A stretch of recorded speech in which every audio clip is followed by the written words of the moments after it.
Jeudi 19 avril, le journal d'Info Live TV vous est présenté par Jérémy Devray-Bénichou. L'Égypte fait pression sur le Hamas pour que le groupe terroriste revoie à la baisse le nombre de prisonniers dont il demande la remise en liberté en échange de la libération de Gilad Shalit. Selon le quotidien Al-Hayat, le Caire, qui sert de médiateur entre Israël et le Hamas dans le dossier du soldat Shalit, a demandé au Hamas d'exclure une cinquantaine de noms de la liste de 600 noms soumis à Israël. La dépouille du professeur Liviu Librescu est arrivée cette nuit en Israël pour être enterrée aujourd'hui. Hier, un service religieux a été organisé aux États-Unis où le président George Bush a honoré la mémoire de l'homme mort en héros pour protéger ses élèves. Rescapé des camps de la mort, le professeur Librescu est mort le jour de la commémoration de la Shoah. Robert Gates est optimiste. Le secrétaire d'État américain à la Défense estime que les efforts diplomatiques menés par la communauté internationale contre le programme nucléaire iranien fonctionnent. L'homme s'est entretenu hier avec son homologue israélien Amir Peretz.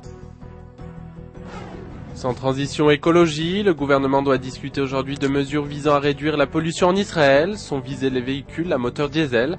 La législation pourrait prévoir un renforcement du contrôle des véhicules et encourager l'utilisation de voitures à moteur hybride.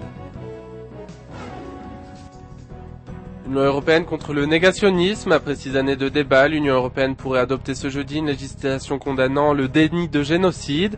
La négation de la Shoah pourrait être considérée comme un délit, comme c'est déjà le cas dans de nombreux pays de l'UE.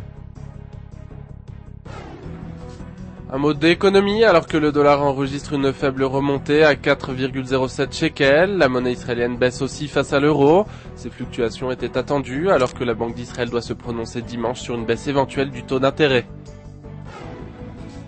Enfin ça y est, les plages ouvrent officiellement aujourd'hui. Les plus courageux pourront se baigner sous la surveillance des maîtres nageurs qui reprennent leur poste. Et il en faudra du courage puisque le temps n'est pas de la partie pour cette ouverture de la saison. Une saison qui ressemble plutôt à l'automne. Notre programme télé sur Info Live TV, c'est un reportage sur le prix Pulitzer décerné à un photographe israélien. Et puis évadez-vous dans le Negev avec un reportage sur le désert israélien. Bonne journée à tous en direct de Jérusalem. Aujourd'hui, le monde entier parle d'Israël. Mais qui parle d'Israël au monde entier, en temps réel, en 4 langues et en direct de Jérusalem? Infolive.tv, la première chaîne de télévision internationale israélienne. 24 heures sur 24, 7 jours sur 7, suivez de l'intérieur l'actualité d'Israël et du Moyen-Orient. Des reportages, des interviews, un grand journal et des flash infos en images dès que l'actualité l'exige. Infolive.tv, votre regard direct et vrai sur l'actualité d'Israël. Retrouvez Infolive sur internet www.infolive.tv.